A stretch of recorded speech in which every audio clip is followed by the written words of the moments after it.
the arena lights dimmed, bathing the canvas in a single, surgical spotlight. A low, sustained hum from the crowd replaced the earlier roar of excitement. Two minimalist figure shadows rendered in basic geometrist at opposite corners. The silence wasn't peace. It was the suffocating weight of expectation. Years of unseen sacrifice, broken bodies, and whispered promises compressed into this single moment. The air was thick, charged not with anticipation for a performance, but with the raw, volatile need to win. They were competitors, but tonight the lines between them felt personal, almost familial.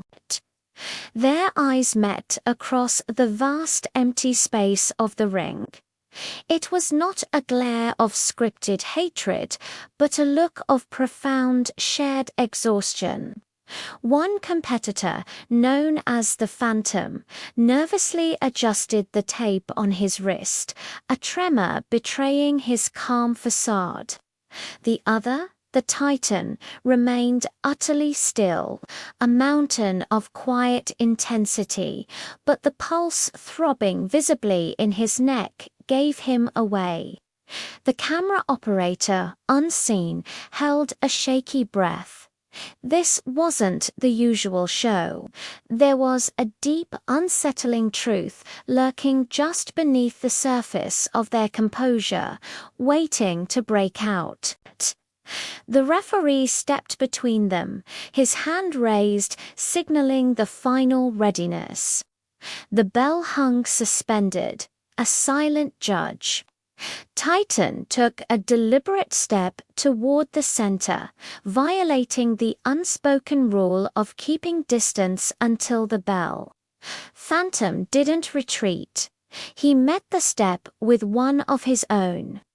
It was a gesture of defiance, an ancient challenge. No words were exchanged, yet the entire stadium understood the message. The show was irrelevant. The true fight, the one that burned in their guts, had just been accepted. The referee's voice was a frantic, muffled sound, ignored entirely. Titan reached out, not with a strike, but a simple, open-handed shove to Phantom's chest. It was the touch that shattered the delicate control. Phantom retaliated instantly, a furious blur of motion. It was wild, unstructured, and genuine. They clinched not in a professional grapple, but in a desperate, untidy struggler, primal knot of tangled limbs and desperate effort. The sound of their bodies hitting the mat was sickeningly real, the opposite of the practiced hollow thud of entertainment. The arena plunged into an immediate, disbelieving roar. Security, large figures who looked suddenly small and confused, scrambled over the ropes. They were trained for order, for maintaining the illusion, but this was a genuine fire they couldn't control. The Titan fought them off with the same desperate energy he fought Phantom, pushing through the wall of bodies to re-engage. The crowd was no longer seated. They were standing on chairs, screaming. This unexpected reality had ripped them from their passive roles and plunged them into the heart of the drama. Above the melee, the faceless crowd figures in the stands were a tidal wave of confused energy. Some cheered, recognizing the unscripted intensity, feeling the electric jolt of the authentic. Others recoiled, their hands covering their mouths, seeing two men truly trying to hurt each other, realizing the danger.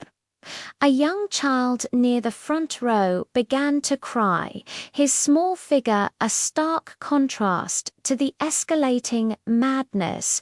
The viral moment was being born in real time, a sudden, brutal moment that would define both men forever. The production booth was a tomb.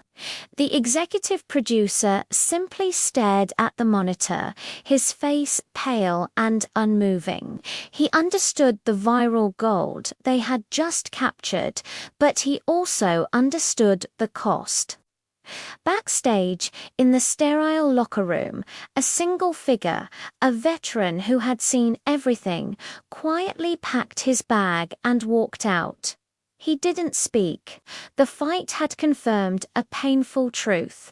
The line between the performance they loved and the true, destructive conflict of ambition was gone. The integrity of the business, for him, had been permanently stained. But in a small, dark living room thousands of miles away, a woman Titan's wife silently turned off the television. Her reaction was not shock, but a deep, familiar disappointment.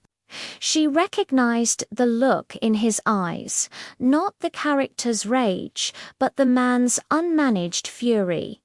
This outburst wasn't about a belt or a title.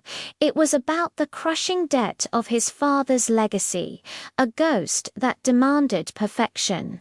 The real tragedy wasn't the violence, but the public, irrevocable failure to separate the professional demon from the man she loved.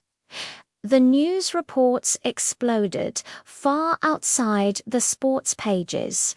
Performance art or assault. The talking heads debated the ethics of unscripted violence, immortalizing the moment. For days, the clip was everywhere, accelerating their fame, but warping their narrative. Both Phantom and Titan received an unimaginable torrent of adoration and condemnation. Their careers were saved, even rocket-fueled, but their peace was lost. The world now expected that level of dangerous, unmanaged authenticity, demanding they never return to the safer confines of the script. Weeks later, sitting across from each other in a dimly lit secret room, not for a contract signing, but for therapy, Phantom finally spoke. It wasn't about the match, he admitted.